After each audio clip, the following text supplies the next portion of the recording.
Hi, Kathy here from Kathy's Cute Creations. Today we're going to make some little chapstick holders. So let me show you what I have on the board down here and we'll get started. I just pulled out a whole bunch of material.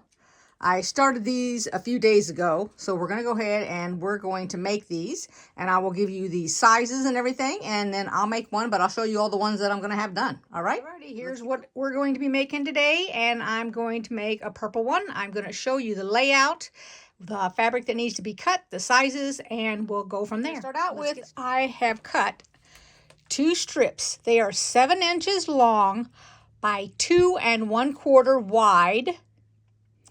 And then this piece is 2 by 2 1/2. You can make it 2 3/4 if you want, but I thought 2 1/2 was fine. You're going to take this. Oh, also we need 1 piece of interfacing. This is fusible on one side, so this is the sticky side. It's kind of shiny. You can see a little bit maybe in the camera there. And we will put it on, attach it to one of these. We're going to take our little square, we're going to fold it in half once, then we're going to fold it again twice like this, and then fold it over on itself, and then we're going to sew on each side. And let's go ahead and first I'm going to iron this to this, and then I'm going to show you how I put it together. I have either used a ring or this here, which you can attach to like your purse or your book bag or whatever you've got. So I've made some with rings. Here's one with a ring on it. And here's one with a little hook on it. So you can hook it on something. And I won't be able to do that with one hand. There we go, like that. All right, let's get started. So we're going to first sew on the right and the left of this. Now I've taken my plate off of here. And I don't know if you can see it if I lift this up. The hole underneath here is just a hole, so there's no zigzag. It doesn't go back and forth. I changed my foot. This is the foot that I had on, which you can see. I'm going to look and see if I can see it. So you can see it has this curve right here. This is for the zigzag. The one I put on has nothing but a circle there. And when that happens, my machine, since it's electronic, it will not let me use the width dial, or I guess you call it the feature. Let's put it that way, because it's not a dial. I can only go straight, so I cannot move my needle right or left. It will only go straight ahead. For me to make sure that I can get the piece of thread on the side, I move my fabric over to the left. And what I'm doing is I'm looking at my foot and fighting with my dog down here because he's on my foot pedal. Move, Bandit. And so I have 3 little marks on my foot. And so the first mark I've put on the right-hand side of my fabric here so that my needle is over towards the right. I can move it over a little bit more. This puts the thread further to the right of my fabric. Otherwise, it's going to go straight down my fabric, wherever I put it. Now, I don't need to lock it into place because we're not going to attach anything to this. We're going to fold this over when we get done. It's not going to go anywhere. It's not going to come undone. And the reason I switched my foot, or my plate, excuse me, hold on one second. This wants to wiggle. The reason I changed my plate is that every time I started, because I did a practice first, it went down in there, and I couldn't get it to quit going down in there. And that's about as crazy unstraight as all get out. We're going to try it again on this side over here. Of course, this doesn't need to be perfect. Lord knows I'm far from perfect on this. And I didn't put my foot down, but this is all right. So it looks like that. Then I'm going to go ahead and clip the threads off. I don't need them on. I'm going to now this is where you decide. You're either going to use a ring, and I'll show you what you do. You put the ring on like this, and we're going to close it like that, and we're going to sew it right across here. I can have a ring or the thing to clip, and it's swivel, so if there's no right or wrong way to put it on. It looks like that. So I'm going to use this here. And all I'm going to do is I'm going to the very edge, so there's no distance. It's not like a 1/4 inch or whatever. I'm just going to the edge, and I'm going to sew this together just so that it stays. I'm not going to lock it in either. I'm going to pull this out. We're going to take the piece that has our stabilizer on it. That's this piece here. We're going to fold it in half because we're trying to find the middle. If you want to mark it, that's fine. I'm just pushing it, squeezing it with my fingers so I know where the middle is. And I'm going to take this and lay it down, and you want to lay this towards the right side of the fabric, not the wrong side, the right side. And then where I stitched it, I go above the fabric.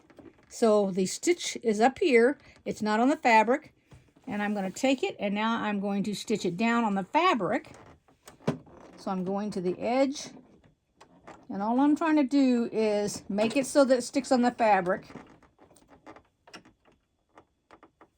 And we're going to sew around the fabric 1/4 inch. So we're not doing it 1/4 inch on the fabric right now.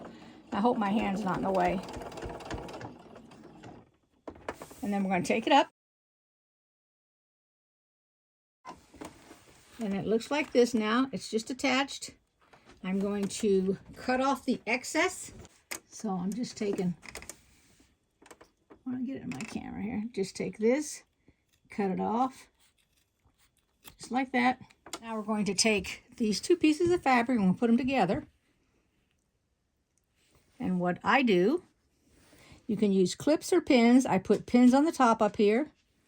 So I'll pin that and this. Just like that. I'm going to go down the side.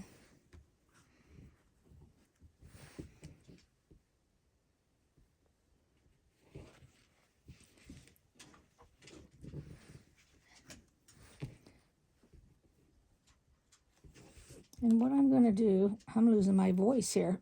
I haven't even talked today. So between these 2 pins is a spot that I'm going to leave open. So I'm going to sew all of this other. So to begin with, I'm just going to put clips on them. And then I'll remove the clips. So what I'm going to do is I'm going to start here. I'm going to come down, go all the way around, up across, and down to there. Then I will trim the edges, and I'll show you that part in a minute. Doesn't take long at all to make one of these little projects. I don't think my daughter's coming over again this weekend. She said she was going to take a nap before she come over. And I think it's already too late for her. Now I'm going to pull this pin out because I'm going to go back and forth. I'm leaving my foot down on here. And I'm doing 1/4 inch. Now I lock it into place here. It's going to have pressure on it when I turn it inside or right side out, not inside out. All right.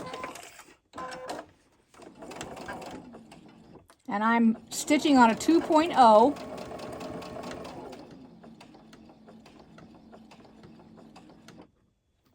I think I need to go one more time. I'm not sure. Nope, too far.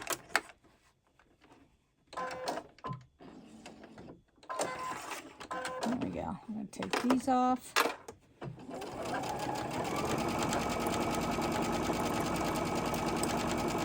Kind of glad I'm doing this video today because I didn't realize, but my when I changed my plate, oh my gosh, was my machine dirty. Eeks, I did not realize it was so dirty.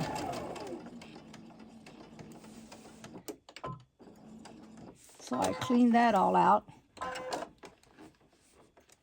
Thank heavens when I was changing that plate.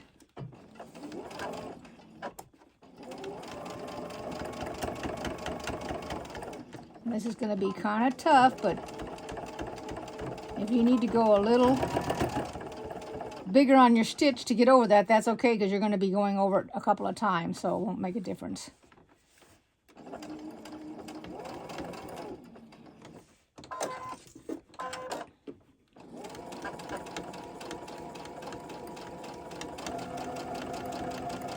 Stop at the pin, go back, and then I'm going to turn my fabric and bring it off the edge here and lock it into place, because this is where it's going to have a lot of pull on it when I change it and flip it. So I'm going to go down here to the end, and I'm going to do it a couple times and lock it into place. And I went right on top of the stitch I made before. I'm just going to go forward a couple times, probably, yeah, 3 times backwards. It just reinforces it, so when you get ready to flip it, it doesn't put a strain on that corner.